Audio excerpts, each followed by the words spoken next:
Namaste, greetings and blessings, and welcome to the Center for Spiritually Integrated Arts.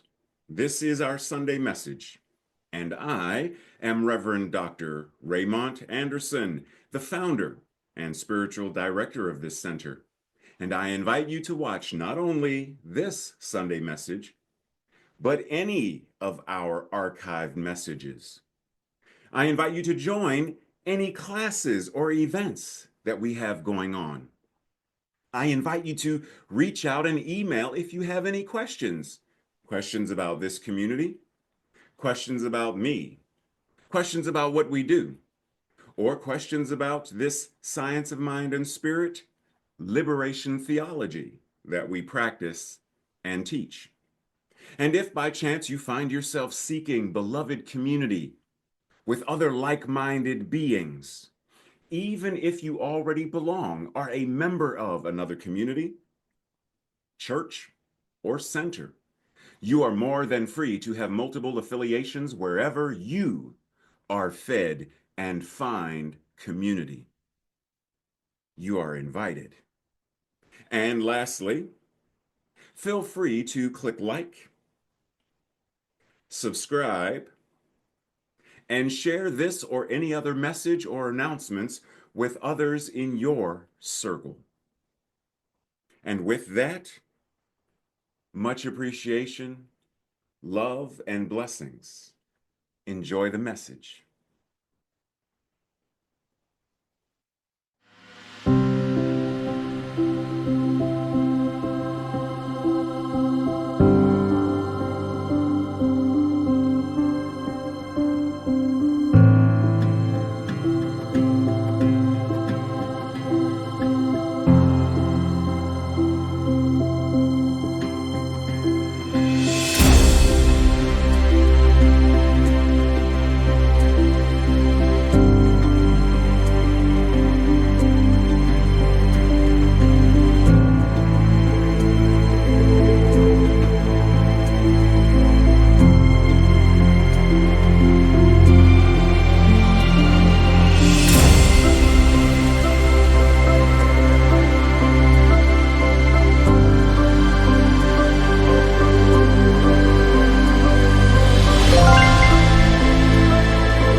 Namaste and greetings and welcome to our final Sunday in May. What are we talking about today? Overcoming silence. Note, silence doesn't necessarily mean silence. What we are talking about is individual and collective liberation. So silence can be represented by anything where we do not express. As a writer, silence is not writing. As a public speaker, not speaking. As a teacher, not teaching. As an artist, not creating, etc. How do we overcome silence? How do we express for the purpose of individual and collective liberation? So this week we will dive into the transformative power of speaking out, speaking up for both individual and collective liberation.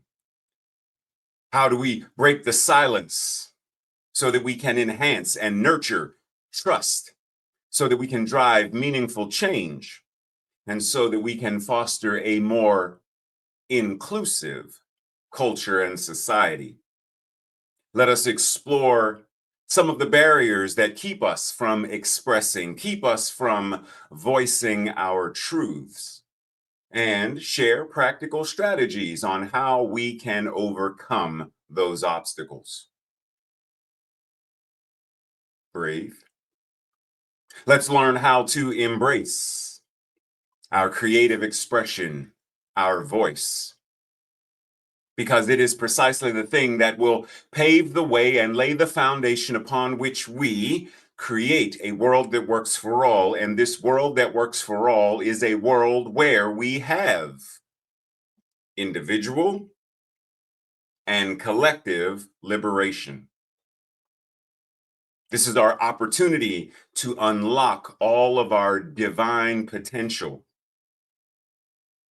to use the divine potential of your voice, your creative expression, so that all of us learn how to move, live, and be together, connected, communicating, cooperating, and collaborating. Breathe.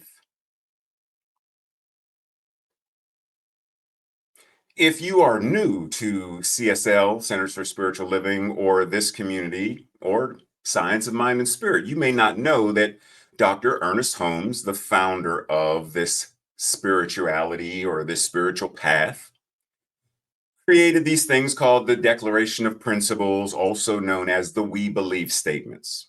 And one of them says, we believe the ultimate goal of life to be a complete freedom from, a complete emancipation from, a complete liberation from all discord of every nature, and that this goal is sure to be attained by all. Now, you may be saying, well, if we get rid of all discord, then how do we learn? How do we grow? Note that that paradigm of consciousness is rooted in the idea that suffering is necessary, that problems are necessary. The only way you learn peace is by having war. The only way you learn equity is by having racism. No, no, no, no, no, no, no, no. No. There is a thing called divine discord, where I, as an artist, feel the urge to create. And when I don't, I feel out of sync. That's discord. I can create from that space. I don't need to be the pathetic, pitiful, starving artist who is, oh, so broken. And that's the place where my creativity comes from. I don't have to create from there. So, freedom from all discord, we are talking about eliminating all of the isms and phobias and miseas that we currently exist within. Because once those are gone, we can then step into greater divine discord and create from that space and that energy. if we want to. More than likely, you've seen some version of the see no evil, hear no evil, speak no evil concept. But you may not have equated it with the idea that silence equals death. Now, this phrase and this image came up during the ACT UP movement when the AIDS crisis was being ignored by the Reagan administration. And the ACT UP activists realized that when we are silent about those who have HIV, AIDS, and all of the things within that, the finances, the the way they were treated in medical facilities and hospitals, families, etc. Silence. When we do not see them, when we do not hear them, and when we do not speak up for them, there is death. Now, we could apply this to any number of things in our culture and society today. Just think about in your own life. Have there been times where someone told you, shh, don't say anything? Stop. No, keep quiet. Ignorance is bliss. Have you ever heard that before? Have you ever believed that before? That ignorance is bliss? It's not. Ignorance is not bliss. To be ignorant of termites eating at the foundation of your home is not bliss, because your home will come tumbling down. Having some form of illness or disease, when I did not know that prostate cancer was forming in my body, I went around there. I'm going around my life as if everything's fine, but everything was not fine.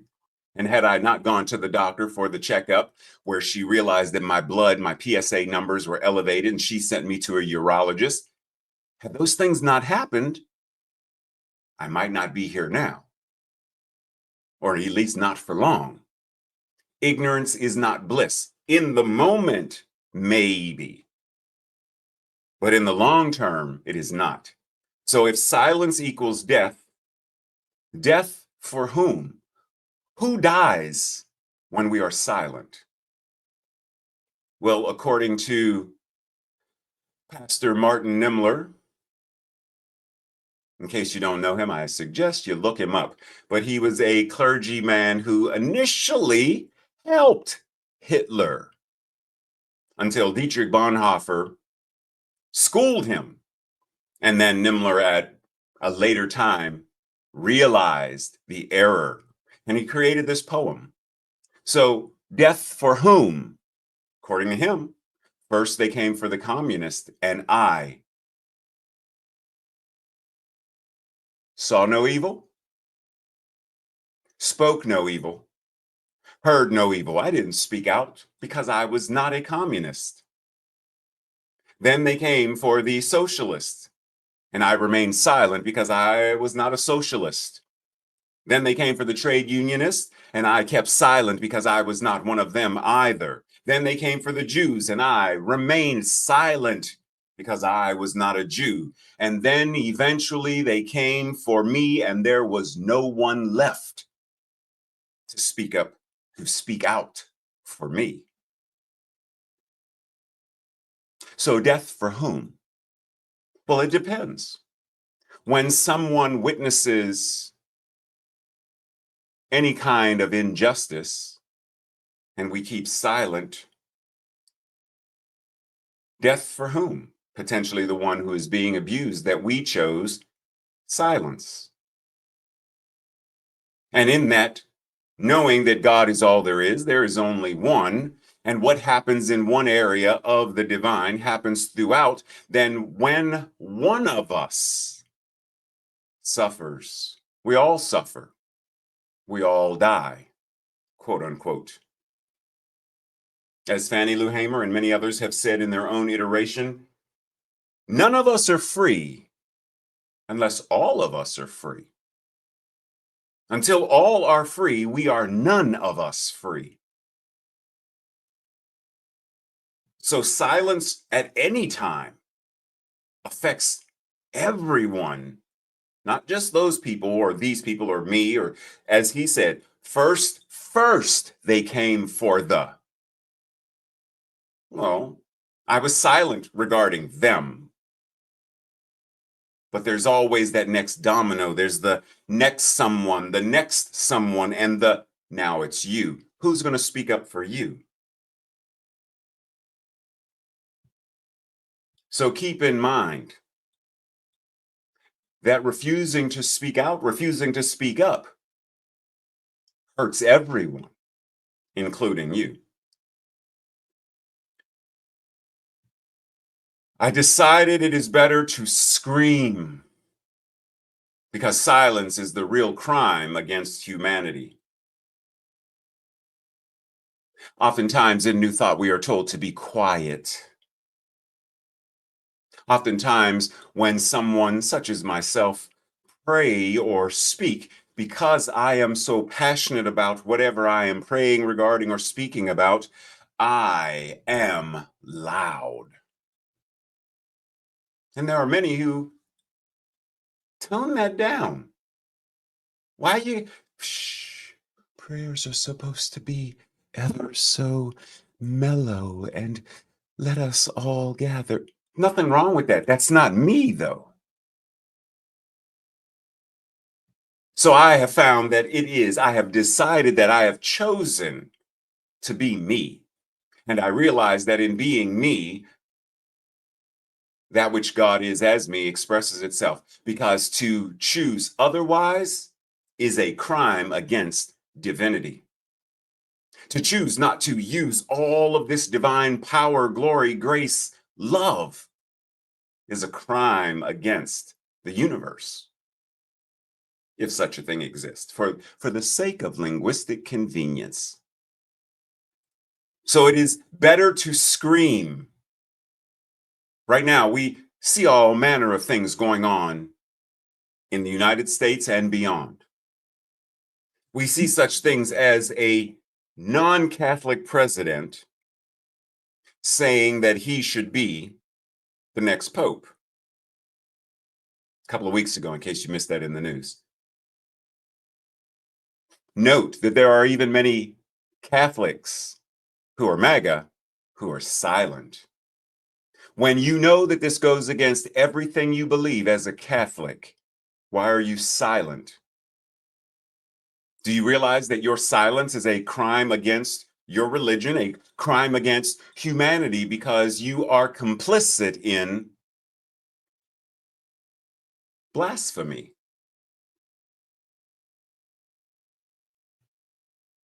Are you in your life, for whatever reason and in whatever way, because screaming doesn't always happen vocally, right? Like someone who uses American Sign Language, they need not scream, but they scream with the language. And that may be in protest, in protect, in activism, in art, in posting vlogs, posting videos on TikTok. Screaming happens in a great many ways. Art is one great way that many artists have screamed. How do you scream? How will you choose to scream? Have you ever heard of this show? What would you do? Have you ever sat back and watched a couple episodes and asked yourself, if I was there, what would I do? Manager sends an unhoused teen back to the street. If I witnessed this, what would I do? Would I scream?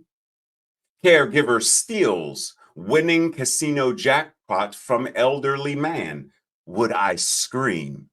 Father tells son to get violent with bully. Would I scream? Or would I agree? Yeah, go beat the bully up. Get violent. If he hits you with his fist, get a stick. If he gets a stick, get a brick. If he gets a brick, get a knife. If he gets a knife, get a gun. Because everything can be solved with guns. Are you willing to scream? What would you do? Would you say that it's none of my business? Or would you speak up and speak out? Parent, drunk in public, heads to the car with kid. Would you scream? Adult criticizes young girl's lemonade stand. Would you scream? Kids respond to seeing a young girl being bullied. Would you scream? Would you speak up? Would you speak out? Or would you remain silent because it's none of your business and therefore complicit?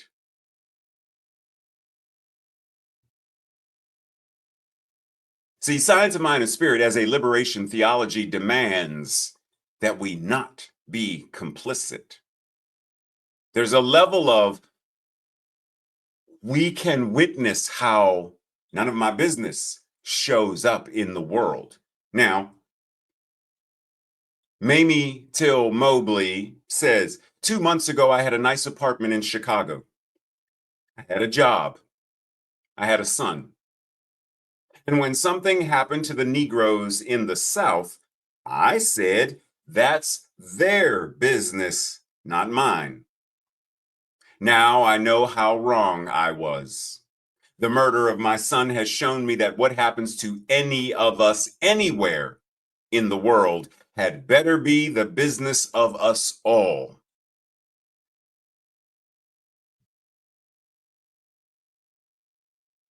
Now, I understand that where we are, I'm sitting here in Pittsburgh and I'm trying to get stuff in Pittsburgh together, and you telling me to be concerned about what's going on over in North Korea. I'm saying realize that what's happening in North Korea or Russia or South Africa or the Congo or Palestine, realize that, yes, do what you need to do where you are. Dallas, Texas, do what you need to do.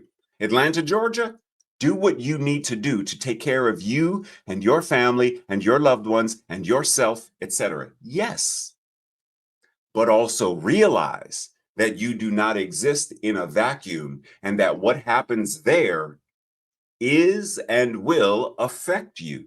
Be aware, which means when praying, don't simply pray for your needs to be met. Pray for a world that works for all. Don't simply pray for you to be okay. Pray for everyone in the line, in the path of the hurricane to be okay. Don't simply pray for, as long as I'm okay, everything's okay. Because it's not. I'm sure Mamie Till Mobley was praying diligently for herself, her family, her son, etc. And yet, the evils of the South did not leave her unscathed.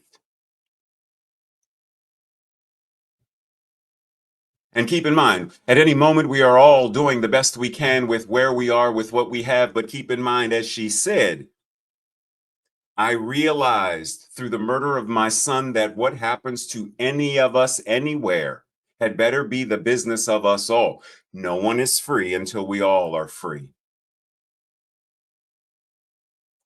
How are you using Science of Mind and Spirit to ensure that you are free? Because from your freedom, you then are able to do what you need to do to help liberate others. In our ignorance of the truth, we have misused the highest power we possess. And so great is this power, so complete in our freedom in it, so absolute the domain of law through it, that the misuse of this power has brought upon us the very conditions from which we suffer. Note, pause, time out, time out. This is not to imply that Mamie Till Mobley or Emmett Till brought upon them what they suffered. No. What Ernest is saying here is the idea that because neither Mamie Till Mobley nor Emmett Till created racism, Jim Crow South, etc. But once again, what happens in the collective, even when we are far from it, because there is only one, it's going to affect us anyway. Sooner or later, it has no choice but to. So, who at one point, and it really doesn't matter who, but somehow in history, the consciousness of supremacy rose and took over. It took over in policies and politics and governance. And that paradigm, this power, the highest power we possess, the creative use of, created racism and sexism and toxic patriarchy and more. And as a result of that creation, as a result of that use of the power,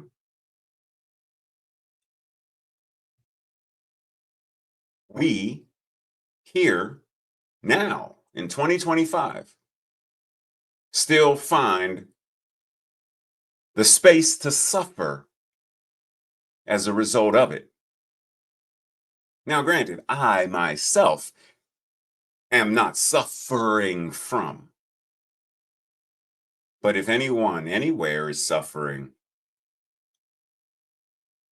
if anyone anywhere is suffering, I can't separate myself from them. I can't say that's them, this is me, that's their business, this is mine. Pull themselves up by their own bootstraps like I did. I got my enlightenment, get your own. What happens to any of us anywhere in the world had better be the business of all of us. So what are we doing? Our invitation is to say, oh, so then I can use this same highest power to change and transform these conditions. Yes. If we are willing to do the work to do that. Let's remix. Ready?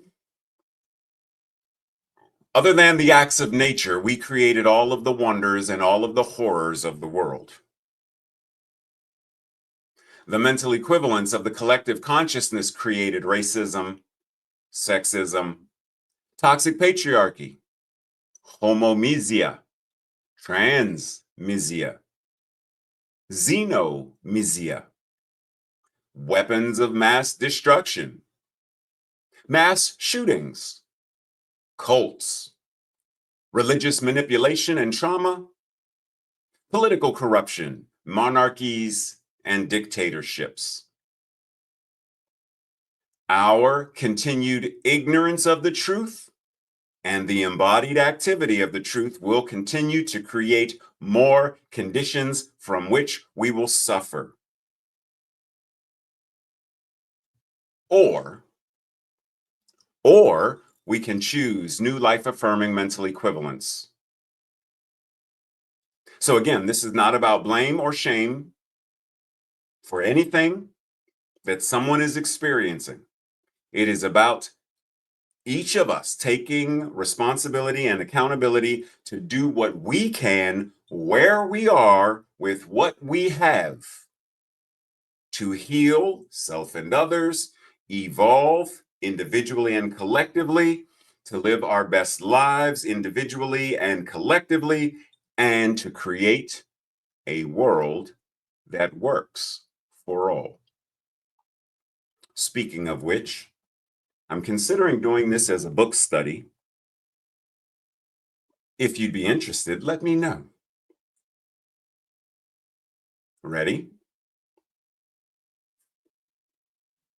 It takes commitment to stay with the rigors of the journey. Each fresh insight that points the way to greater wholeness tests our motivation to expand our being or realign our doing. The work of becoming more integrated calls for a commitment to self-scrutiny and growth. But because integration pivots on an axis that includes both being and doing, it reshapes the relationship between self and others. and spurs us to examine the quality of both our inner life and the engagement and our engagement in the world. As we have already seen, the activist and the mystic have growing to do in both arenas. Spirituality cannot exist in a vacuum, ignoring social conditions or the plight of humanity. And activism cannot hope to transform the social order in the absence of mature spiritual development. Both must grow beyond any form of privileged exclusivity. In fact, they each must embrace a reality that joins them in service to individual and collective liberation.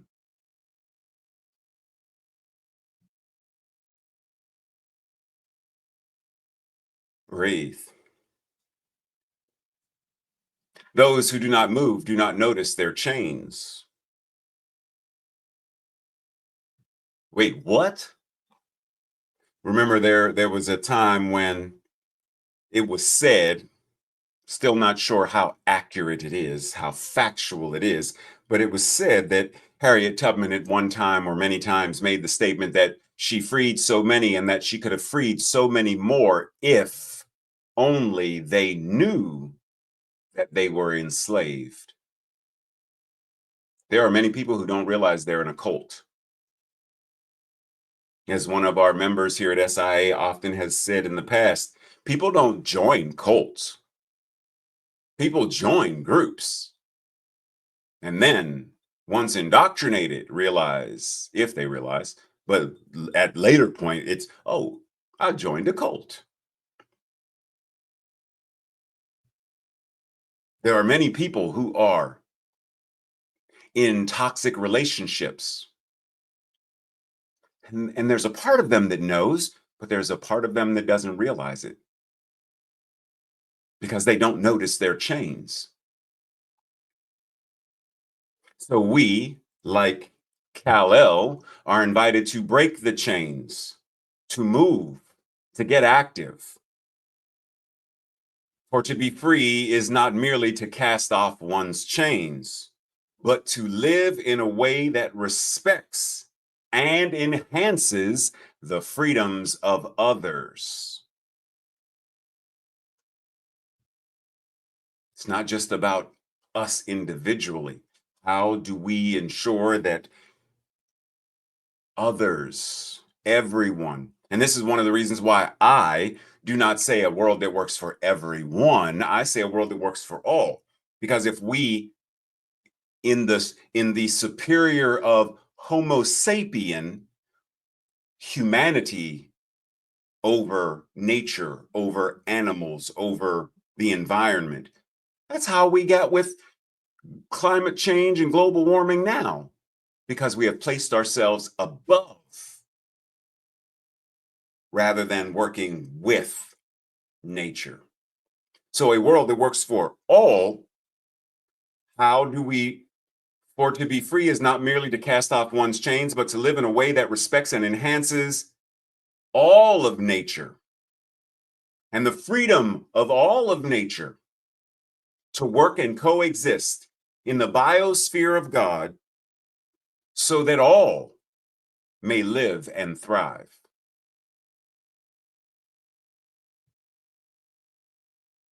Breathe.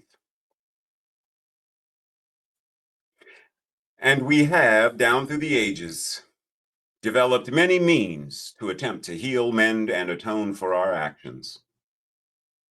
Yet, while our spiritual paths have assisted us, our aspirations to be better human beings may inadvertently hinder us. To be good people, we tend to bypass the messiness of our lives in order to enter the gate of tranquility, serenity, and enlightenment. Ah. Can the gate of tranquility really be as we imagine it? No matter which way we approach peace, it seems we must cross the burning threshold of human conditioning to enter it. We have to be engaged in the messiness of life in order to transform it. So before we leap to the universal, the true essence or spirit, why not start where we are as human beings? Why not start right where we are with mental health? Why not start right where we are with the unhoused? Start where we are with political corruption. Start right now where we are as human beings. We must carve a path through the flames of our human condition. We must see it for what it is and bow to it, respect it, honor it, not a pitiful bow, but a bow of acknowledgement, of recognition. Because by acknowledging, by recognizing our human condition, we acknowledge that we might not know how to end hatred and that we are not superheroes. We are human beings. We are not superheroes. We are not here to magically, mystically change it all, but change what is ours to change. All of the great teachers, Dr. King, Malcolm X, Gandhi, Nelson Mandela, etc., were human beings who made a change. Human beings who used their voice. Human beings. Now, once again, speaking of chains, in A Christmas Carol, Jacob Marley's chains symbolize the years of emotional and moral, ethical burdens that he accumulated in his life, particularly the weight of greed and lack of compassion. Got that? Once again, when he was alive, this is the great symbolism of this. When he was alive, he did not realize that he was in chains, but it was after death that, in the story, after death, he realized, oh my goodness, this is what I've been forging. This is what I created with my life. And this is why he comes to warn Ebenezer Scrooge, to tell him, you see how long mine is. Yours surpassed this years ago. You do not realize that you are in chains because you're not moving. Not moving, but you are not moving with the flow of life. You are not moving with the flow of the divine. You are not moving with the flow of the universe. You are stagnant in your emotions, stagnant in your silence and your see no, hear no, speak no evil frame of mind. As he said, I wear the chain I forged in life. I made it link by link and yard by yard. I girded it on of my own free will. My own free will, I wore it. He's taking accountability. He's taking responsibility. I did this. And now I'm warning you, Ebenezer. Stop now while you have a chance. Set yourself free. As I mentioned, Harriet Tubman is known for the Underground Railroad and helping get people free. She is referred to as the Moses of her people. Why? Because Moses did the same thing, getting the Israelites out of Egypt, right? Okay. Do you realize now, once again, Harriet Tubman, a human being, made a choice, and her choice resulted in the liberation of others. As Audre Lorde said, when I dare to be powerful, to use my strength, to use my voice in the service of my vision, then it becomes less and less important whether I am afraid or not. Because the vision is going to pull us, regardless of the fear. Feel the fear, and the vision will pull us anyway. The people were terrified as Harriet Tubman was doing her best to get them free. And yet, as Audre Lorde also says, for the master's tools will never dismantle the master's house. They may allow us to temporarily beat him at his own game, but they will never enable us to bring about genuine change. Racism and homophobia are real conditions in all our lives in this place and time. I urge each one of us here to reach down into that deep place of knowledge inside herself and touch that terror and loathing of any difference that lives here. See whose face it wears. Then the personal, as the political, can begin to illuminate all our choices. When we know we are bound and we know the face of what we are bound by, we are far more capable to break the chains and make changes. One of the other things that Sharif Abdullah says in his book, A World That Works for All, he references this idea that our world has changed in so many different ways, and yet the governing policies, the governing strategies of today were created hundreds of years ago. And we're still operating today based upon that. For example, the Second Amendment. The crafters of the Second Amendment could not have imagined school shootings today. But we are still governing today, the changes of today based upon, right? So once again, the master's tools, the tools of toxic capitalism will never dismantle the house of toxic capitalism. Breathe. So what will dismantle it? Once again, awareness. How do we become greater and great? How do we develop greater and greater awareness of the chains, of the consciousness, of the mental equivalents in order to shift them individually and collectively? Practitioners use whatever argument they find necessary to bring their own minds to an acceptance of the truth about their clients. They mentally free the client from any belief that the habit of drinking, or whatever it is, has any power over them. To the extent that they are able to recognize the complete freedom of their clients, this freedom will become objectified in the lives of whatever the person is addicted to, unless they willfully choose to keep their chains and be ensnared by their habit. You can lead a horse to water, but you can't make the horse drink.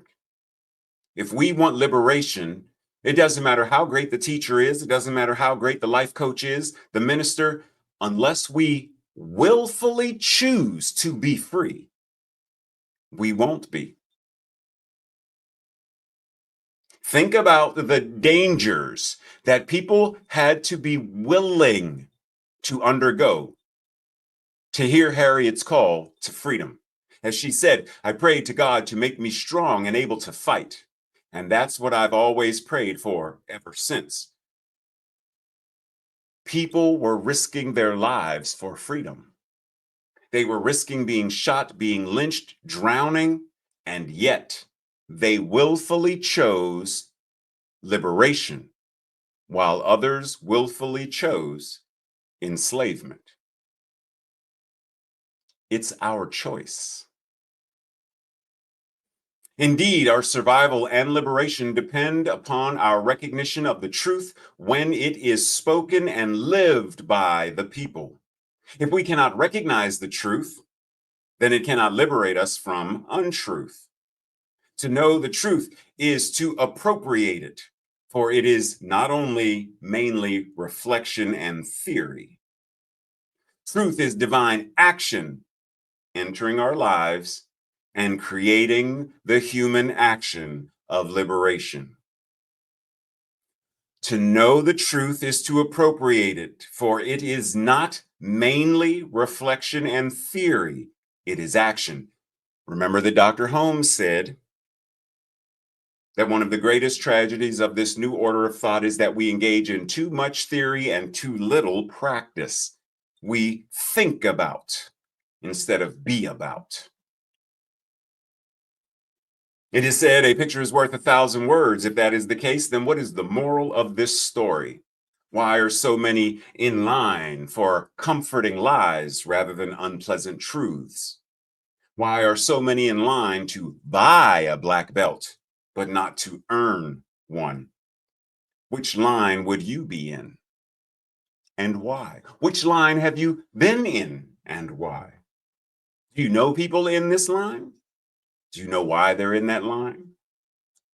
Are you willing to help them get out of that line for the other one? Breathe. Sometimes people hold a core belief that is very strong. When they are presented with evidence that works against the belief, the new evidence cannot be accepted. Flat earth versus sphere, cult versus, they cannot accept the truth. It would create a feeling that is extremely uncomfortable called cognitive dissonance. And because it is so important to protect the core belief, they will rationalize, they will ignore, and they will even deny anything that does not fit in with that core belief. We see this happening in our politics right now. What are we doing to transform this?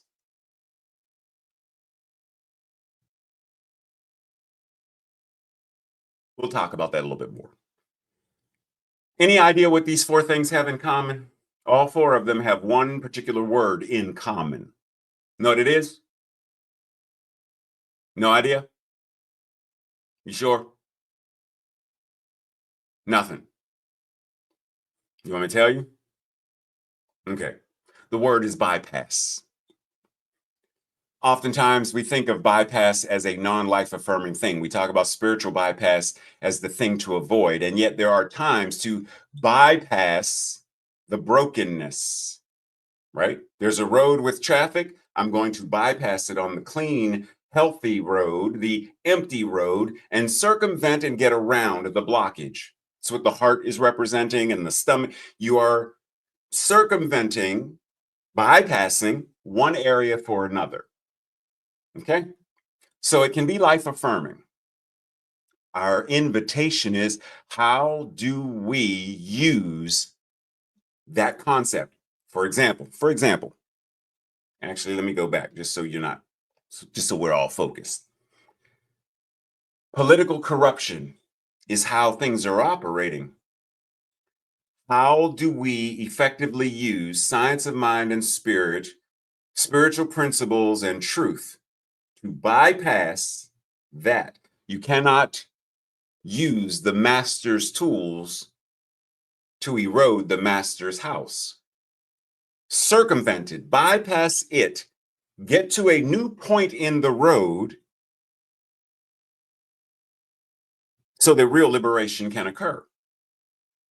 Now, the question is, are we aware enough to be able to do that? Real liberation comes not from glossing over, bypassing, or repressing painful states of feeling, but only from experiencing them to the full. Smiling and saying everything is fine when it's not is not how real liberation comes about. You ever see that TV commercial? It's for some medication where there's a woman carrying a stick with a smiley face on it, and she puts her real face is because she's depressed, and she puts the smiley face up in front of her. And they're telling, the point is take this medication. You still might carry this, but it's now in your purse, it's now in your back pocket because you're able to engage life more authentically. How do we, rather than deny or suppress, I'm depressed, I'm grieving, acknowledge it, experience it in full, and navigate and move through it? Because when we repress, when we suppress, we're actually doing greater harm.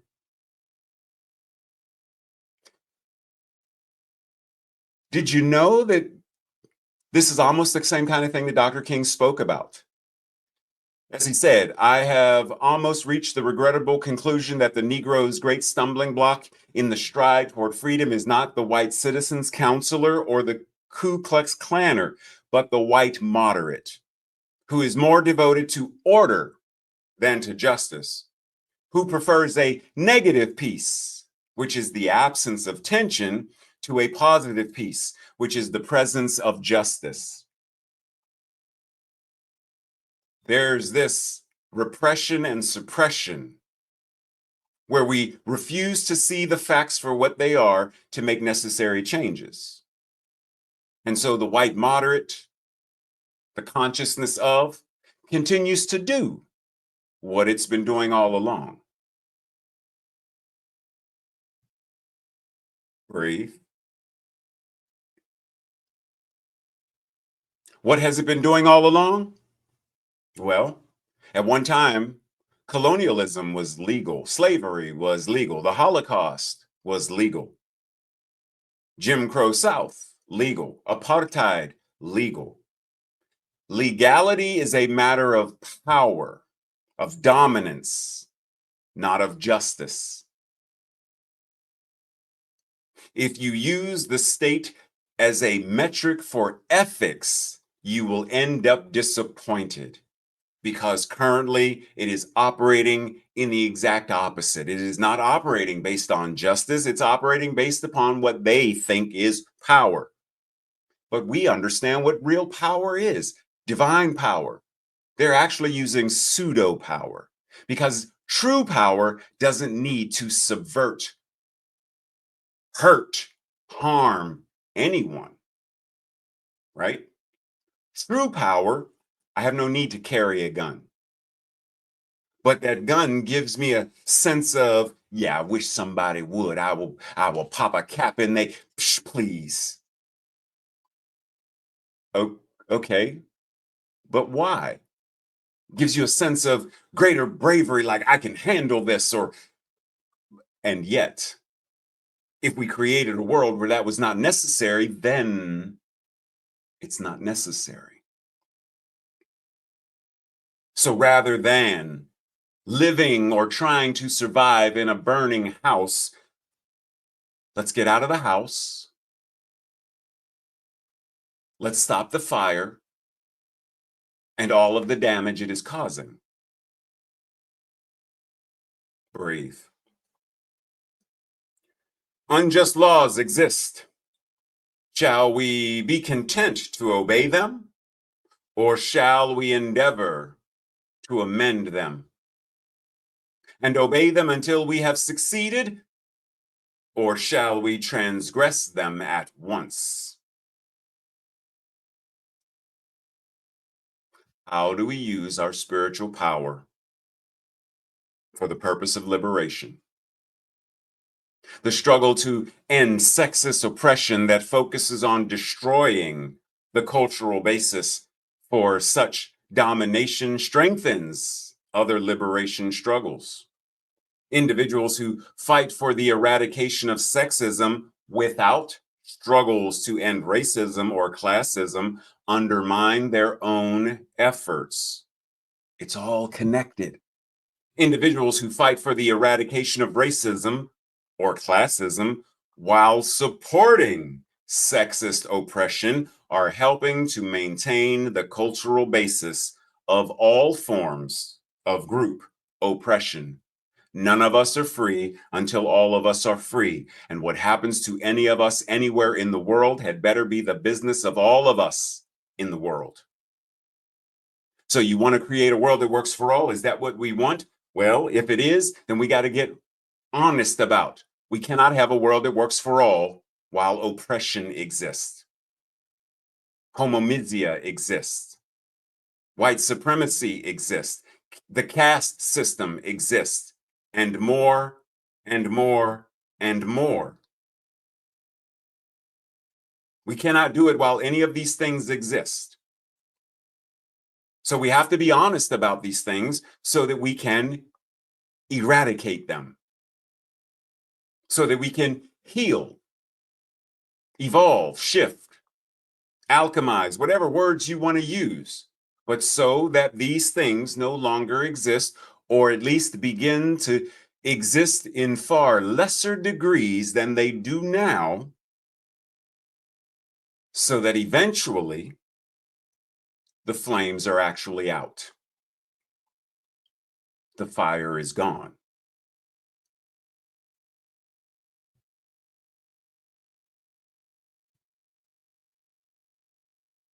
Since each of us represents an individualization of the nature of God, there is freedom of circulation of divine love, reason, peace, joy, and perfection through the human. But we must cooperate with this wholeness of life if we wish to be made whole. Therefore, we should maintain a calm and expectant attitude, endeavoring to realize that we are some part of infinite life.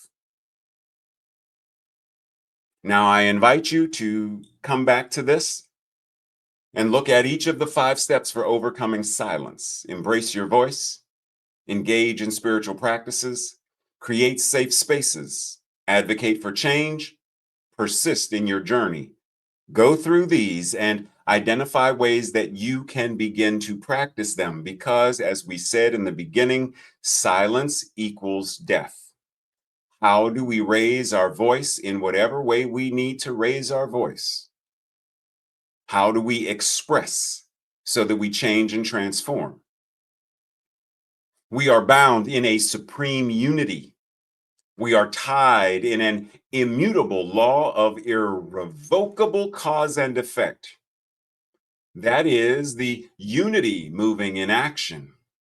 Cause and effect is something that happens as a result of the use of the unity. Consequently, we are one even while we are many. And since each one of us is a part of the whole, if we seek to destroy each other, we only ultimately hurt ourselves. This is the great lesson of life. Freedom, then, will come only to such degree as we no longer do anything that hurts anyone. But that does not mean we have to become spiritual or intellectual doormats. I don't believe in that. There is nothing in my belief which causes me to feel that God or the creative principle wants me to suffer for myself or for anyone else. Dr. Holmes. The Science of Mind and Spirit 4.0 offers us a means and method to be the expression of spiritual truth and spiritual principles. And for that expression to be a healing, transformative power in the world. It gives us the courage, boldness, and audacity to not only recognize the woes and ills of the world, but to do something about them. We do not simply recognize the child who is hungry. We do not simply give them a slice of bread. Rather, we use the fullness of the creative process to ensure that the child has nutritious food every day of their lives. Our voice is expressed in how we treat others, how we serve, how we vote, how we protect and support all that will create a world that works for all. Breathe. Our affirmation or declaration this week, I will say it first, and if it resonates with you, say it with me the second time around. I courageously break the chains of silence using my voice, which empowers me and others to claim our collective liberation. Together, I courageously break the chains of silence using my voice, which empowers me and others to claim our collective liberation. And so it is.